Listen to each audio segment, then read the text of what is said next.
criticisms against seed oils specifically. Like I've seen you speak about grapeseed oil, which is a really fascinating one because it really wasn't something that was in the human diet until, as you were saying, that winemakers realized, hey, like we're leaving money on the table. Yeah. Look at all this grapeseed, turn this shit into oil. Yeah. So again, some industrious entrepreneur saw that as a byproduct of winemaking, you're losing out on all these grape seeds, right? And grape seeds are rich in oil, like all seeds are, right? And so if you can extract the oil and get rid of the noxious like aromas and flavors, then you've got something that you can sell, right? For I think it's like $500 or $600 million a year business, if not more these days. So grapeseed oil, like any of these grain and seed oils, like corn oil, canola oil, which comes from the rapeseed plant, soybean oil, they're referred to sometimes within the food industry as RBD oils, refined, bleached, and deodorized oils. Ugh. Yeah.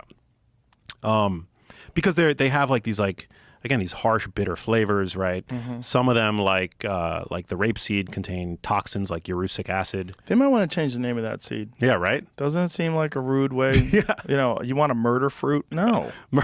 You know what I'm saying? Yeah. Like, why is it rapeseed? Exactly. Okay, so what's the negative effect of things like I would imagine that in the human diet, consuming an exorbitant amount of this kind of grapeseed oil is really not even possible.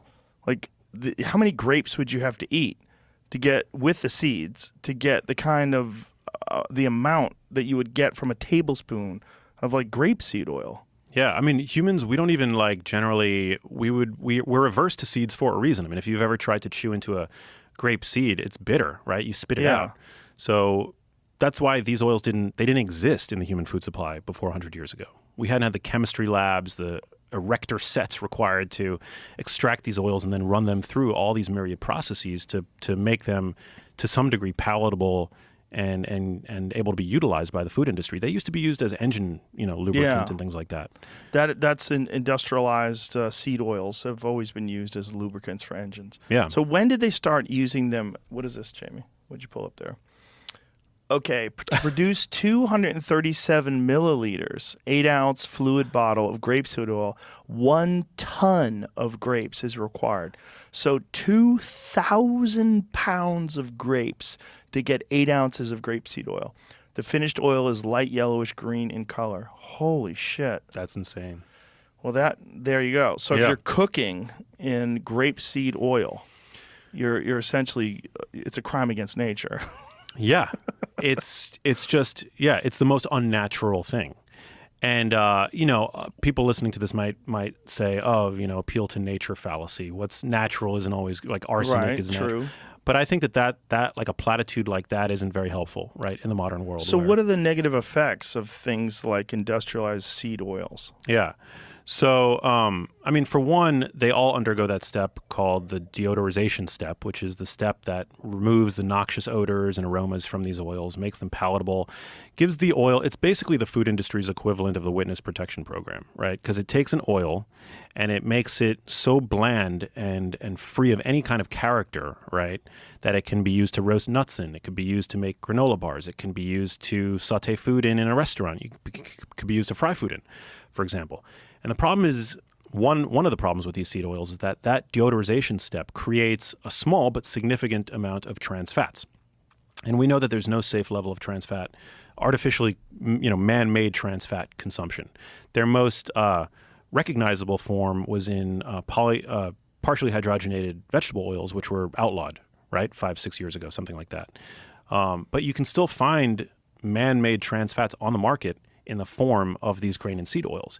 Now, the dose likely makes the poison, as it does with most things, but your average American today is over-consuming these oils.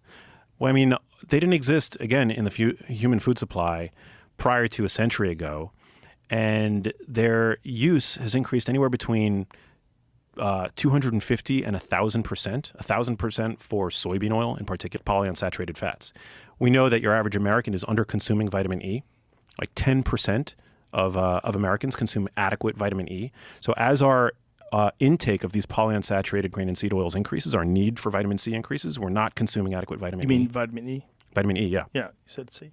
Sorry, vitamin E. And so we're under consuming vitamin E. That's going to have consequences, right? Because vitamin E, literally, its role in the body is to protect lipids, right, from oxidizing. And you can look to parts of the world like in Israel. Are you familiar with the Israeli paradox? No. So the Israeli paradox, Israelis do everything right in accordance with what the nutritional and the medical orthodoxy would say to do about nutrition, right? They consume more of these omega-6 dominant grain and seed oils than anyone on the planet. You think that we consume a lot of grain and seed oils here in the United States? They consume 10% more. And they Why have... is that? I don't know. It could just be that they're more health conscious. So like healthy user bias infuses all of these, which we could talk about. But like this is a big confounding aspect of nutritional epidemiology.